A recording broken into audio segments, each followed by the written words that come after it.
I am about to go out and test this lens. This is the 75mm f1.2 lens. And this is a very interesting lens because this is one of those lenses that it's not very popular. Well, it's popular, but it's not very common. And stick around to see what this lens can do.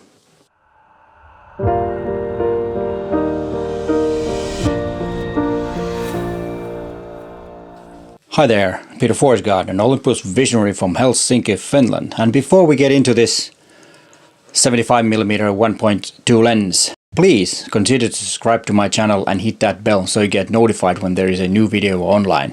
My channel is all about you getting to be a better photographer, and it's also about Olympus gear.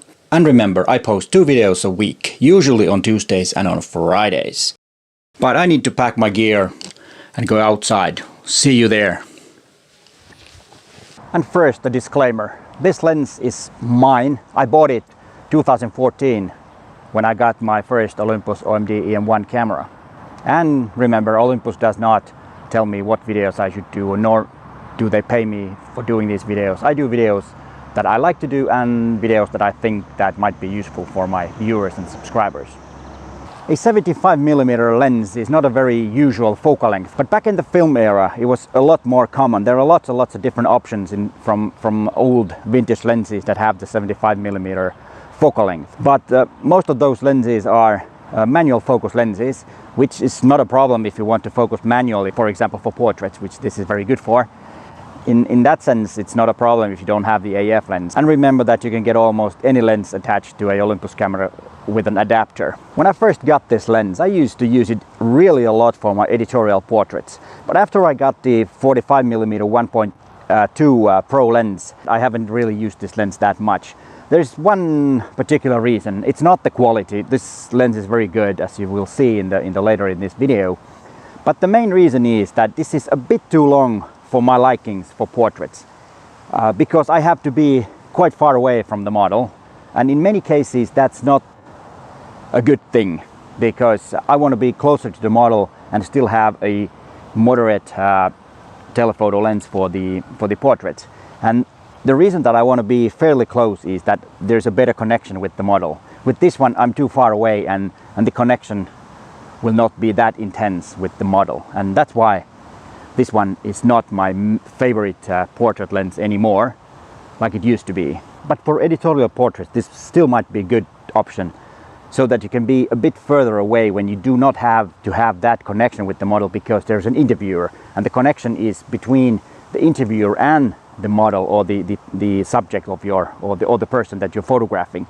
So in editorial work, this still could be a good, if you do it during the interview, like I like to do, because it's usually those are not professional models, and they tend to forget that I'm there with the camera, and I get better pictures when they are concentrating to talk with the interviewer. So in that sense, this could be a good option still for editorial portraits. I haven't really tested the 45mm f1.2 and this 75mm f1.8 side by side, and what is the quality difference, but that's something that I might do in the future, because that will be actually quite interesting to see if you're considering to getting a portrait lens. So this could be an option instead of the Pro version, but that's in a later video. We'll concentrate on this one on this video. The 75mm f1.8 lens is very well made. The construction is metal. The lens is quite light. It weighs only 305 grams, so it's very good also if you have a smaller Olympus body. The lens won't weigh too much. The length of the lens is 69mm, diameter is 64mm, and the filter thread is 58. This lens didn't come with the lens hood, and I think that's a bad thing, because in my opinion every lens should have a lens hood, so you have to buy it separately, which of course adds up the cost of this lens. The lens hood that you need for this one is L861F. I don't know where they come up with these names of the lens hoods, but remember that you will have to buy it separately. It's also metal, so it's a very good lens hood. And if you want to use manual focus with this, it's possible. The focusing ring is really big and good, but the only downside of it is that it doesn't have any traction. You kind of don't feel it. It's quite loose, and it's not as good as with the Pro line lenses like the 45 f1.2 has. And this one does not have a MF clutch, so you have to change to manual focus from super control panel, which is of course easier, but I really would prefer an MF clutch on this lens also. As I said, I've used this a lot for editorial portraits and other portraits, but also there are some other subjects that I have used this for, which are not maybe that conventional for a 75mm lens. But let's check out some editorial portraits that I made with this lens. Enjoy the images.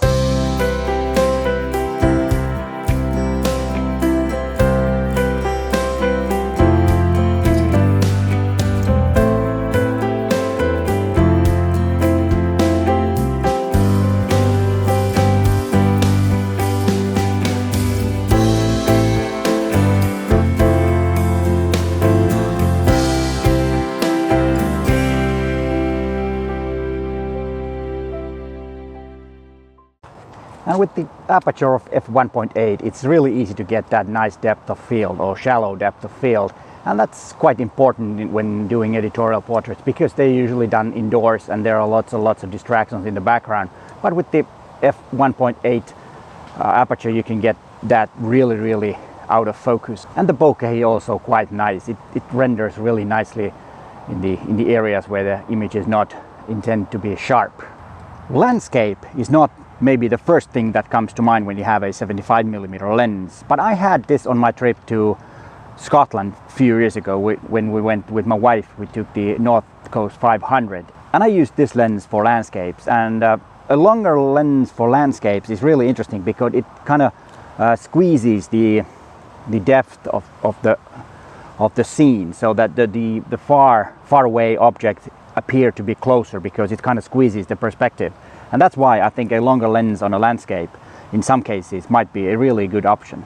But let's look at some images that I took a few years ago in Scotland doing the North Coast 500.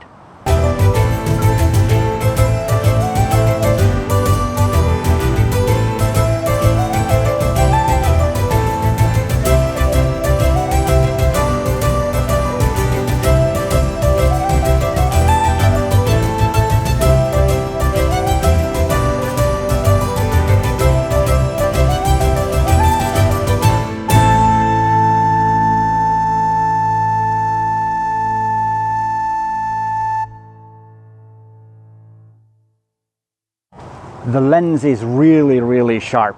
Even with the f1.8 you can get really exceptionally sharp images with this lens. It's really great, and the image quality overall is really nice. The character is a bit different from the pro lenses, but I will talk about that later when I compare these to the 45mm f1.2 lens.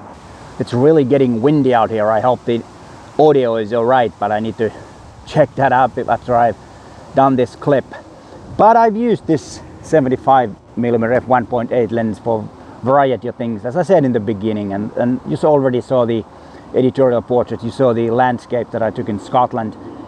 But there are some general photography that I've also done with this, all kinds of things, venues, sports, products, whatnot. So let's look at some more images and see how this lens works with those subjects.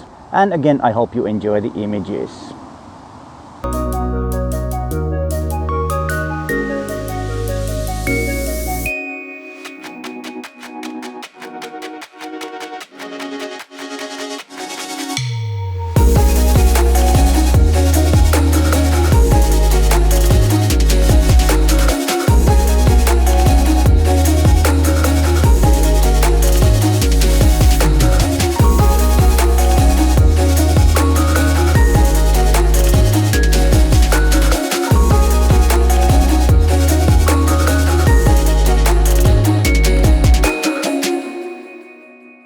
And the price of this lens is,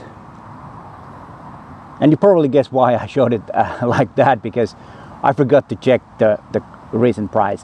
But the price compared to the 45mm f1.2 lens is very competitive, so this could be an option for that. But as I said, I will compare those lenses later.